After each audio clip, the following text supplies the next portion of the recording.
Salut à tous, bon je suis sur le quad donc attention au bruit. Alors déjà aujourd'hui il y a un gros morceau qui a été fait, à savoir le broyage du terrain qui va servir de parking, puisqu'on a quand même un certain nombre de voitures qui vont arriver, de tous les gens qui viennent à cet événement. Donc organisation Blue Ball, hein, je redis pas mais c'est le vlog, n'hésitez pas à jeter un œil aux vidéos précédentes. Donc là bah voilà, au moins on a un terrain qui est accessible pour les voitures, parce qu'avant c'était vraiment en friche de partout, comme vous voyez en fait dans le fond là-bas. Pour les voitures, les petites citadines, c'est compliqué. Ensuite aujourd'hui, qu'est-ce qu'on a fait d'autre en gros morceaux? Alors je suis désolé, il y a du vent. Ce qu'on a fait d'autre aujourd'hui, c'est les toilettes. Je vais vous montrer ça.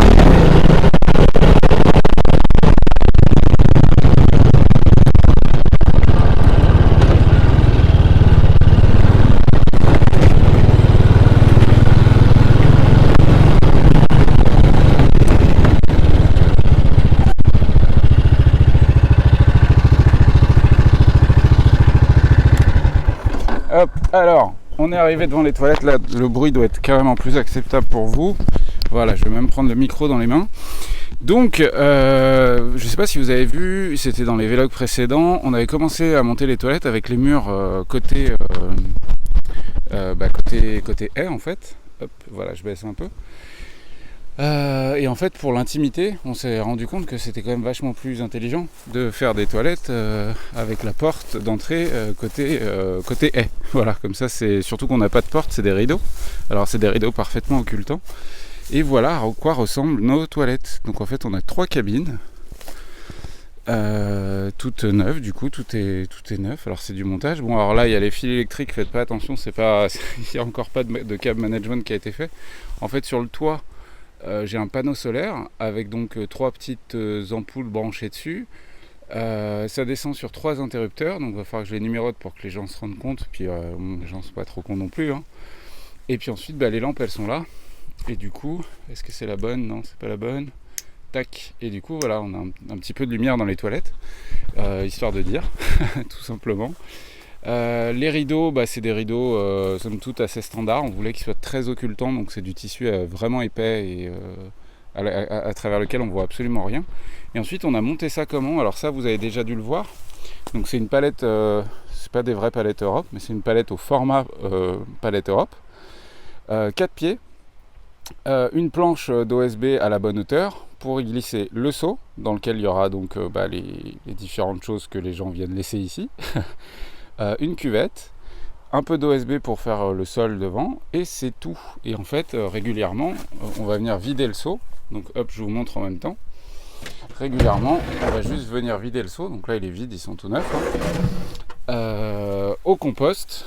Et puis voilà, c'est aussi simple que ça. Évidemment là on n'a encore pas mis le PQ et les trucs standards. On va rajouter une petite poubelle aussi, puisque dans les toilettes sèches on jette rien d'autre que le papier toilette et ce qu'on vient y faire. Donc tous les autres trucs, ça va dans une poubelle à part. Et puis voilà, ensuite on a donc acheté ces panneaux-là. Alors ça c'est des panneaux bois tressés, c'est pas les premiers prix, parce qu'en fait il y a des trucs qui existent qui sont vraiment pas chers, genre à 10 ou 15 balles le panneau. Mais c'est vraiment de la merde, on voit à travers et c'est surtout pas solide du tout. J'en avais déjà acheté et j'avais été déçu. Du coup là on a investi dans des panneaux vachement plus solides. Et histoire de pas les abîmer et de pouvoir les réutiliser dans d'autres conditions sur d'autres GN, on les a même pas vissés. Donc tout est fixé à base de cordage. Donc vous voyez, on a du sandwichage un peu partout et ça tient super bien, hein. Tout ça c'est super costaud, hein. Donc on a planté nos piquets à la main s'il vous plaît. Ensuite on a posé nos panneaux et ensuite on est venu mettre des lames de bois. Donc c'est du bois de coffrage qu'on a coupé dans la largeur pour économiser du bois. On a fait un semblant de charpente, donc c'est très simple mais ça suffit largement pour poser de la tôle onduline dessus. Et puis voilà, c'est aussi simple que ça, mais vous voyez c'est plutôt cool. Ma chérie a pris le temps de faire des rideaux aux bonnes dimensions, de même rajouter un peu de rideaux occultants entre certaines lames sur les côtés, histoire que les gens soient quand même vraiment bien isolés. Et puis voilà, ça va le faire. Moi aujourd'hui c'était aussi donc fabrication de ça. D'ailleurs merci à Arnaud et à Pierre Arnaud qui ont été là pour m'aider sur ce truc. L'autre truc qu'on a fait, c'est que j'ai pas arrêté de passer ma journée dehors. Je suis allé à la scierie du coin et j'ai récupéré plein de sciures. Donc on a la chance d'avoir une scierie à 300 mètres de la maison.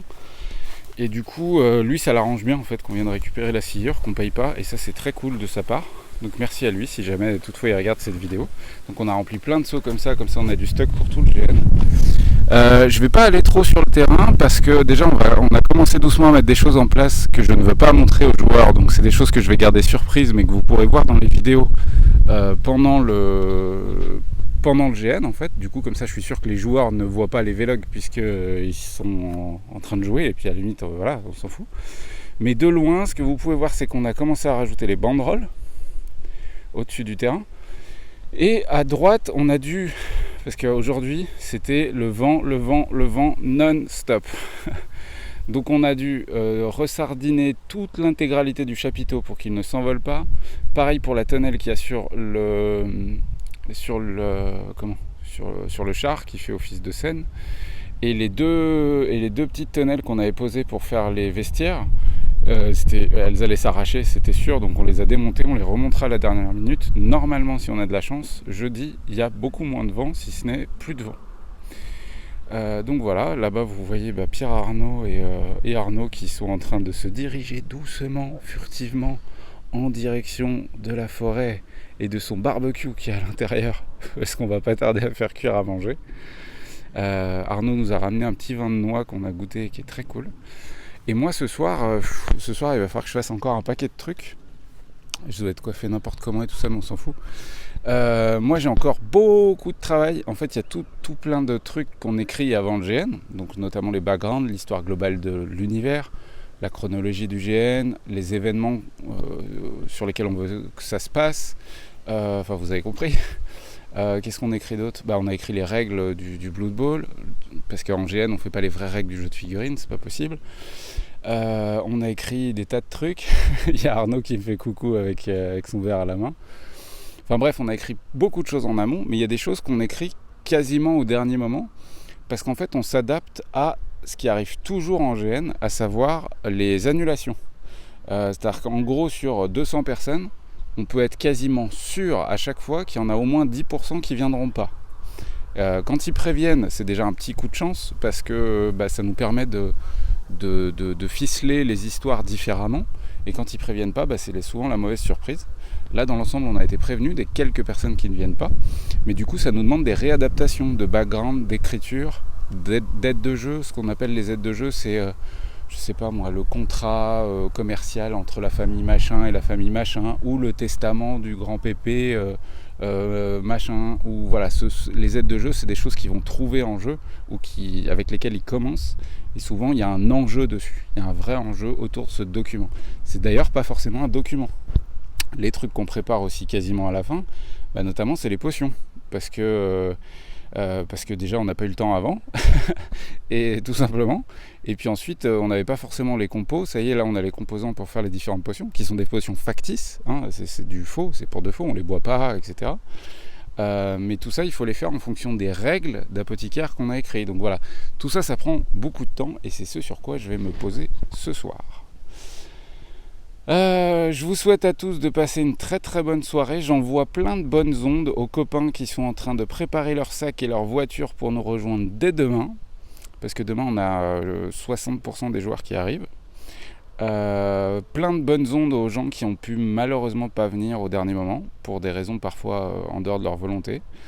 Et puis de toute façon demain il y a un vlog et demain normalement vous allez voir que le terrain aura grave changé. Allez, je vous souhaite à tous une très bonne soirée et on se retrouve demain. Ciao ciao.